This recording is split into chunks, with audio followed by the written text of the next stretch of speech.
এবার সচিনের রেকর্ডও ভাঙবেন বিরাট। 2026 সালে 3টি ঐতিহাসিক মাইল ফলক বন্ধুরা আপনারা যদি দেখতে চান তাহলে ভিডিওটি শেষ অবধি দেখতে হবে। চ্যানেলটিকে সাবস্ক্রাইব করে একটা লাইক দিতে হবে এবং নোটিফিকেশন বেল আইকন দাবাতে হবে। চলতি মাসের 11 তারিখ আন্তর্জাতিক ক্রিকেটে ফিরেছে ভারতীয় দল।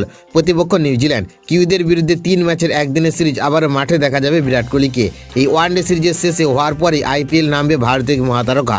যদিও এবছর বিরাট কোহলির ম্যাচের সংখ্যা তুলনামূলকভাবে কম, তবুও তার সামনে রয়েছে 3টি বড় মাইল ফলক ছোঁয়ার সুবর্ণ সুযোগ। এই 3টি কীর্তি গড়তে পারলে আন্তর্জাতিক ক্রিকেটে আরও এক ধাপ উপরে উঠে যাবে বিরাট কোহলির নাম। প্রথম মাইল ফলকটি একদিনের আন্তর্জাতিক ক্রিকেটে এখনো পর্যন্ত ভারতীয়দের মধ্যে একমাত্র সচিন টেন্ডুলকরই ওয়ানডে 15,000 রানের বেশি করেছেন।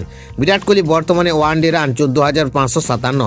যদি তিনি এবছর ওয়ানডে ক্রিকেটে আর মাত্র 443 রান করতে পারেন তাহলে একদিনের ক্রিকেটে 15,000 রান করা দ্বিতীয় ভারতীয় ব্যাটসম্যান হয়ে উঠবেন তিনি। দ্বিতীয় মাইল ফলক আসতে পারে আইপিএলে। 2008 সাল থেকে রয়্যাল চ্যালেঞ্জার বেঙ্গালুরু দলের হয়ে খেলে আসছেন কোহলি।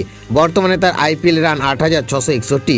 এবছর যদি তিনি আর মাত্র 339 রান করেন তাহলে আইপিএলের ইতিহাসে প্রথম ক্রিকেটার হিসেবে 9,000 রানের গন্ডি ছুঁয়ে যাবেন। তৃতীয় মাইল ফলক আন্তর্জাতিক ক্রিকেটে মোট রানের নিরিখে এই মুহূর্তে টেস্ট, ওয়ানডে ও টি20 মিলিয়ে বিরাট কোহলির মোট রান 27,975।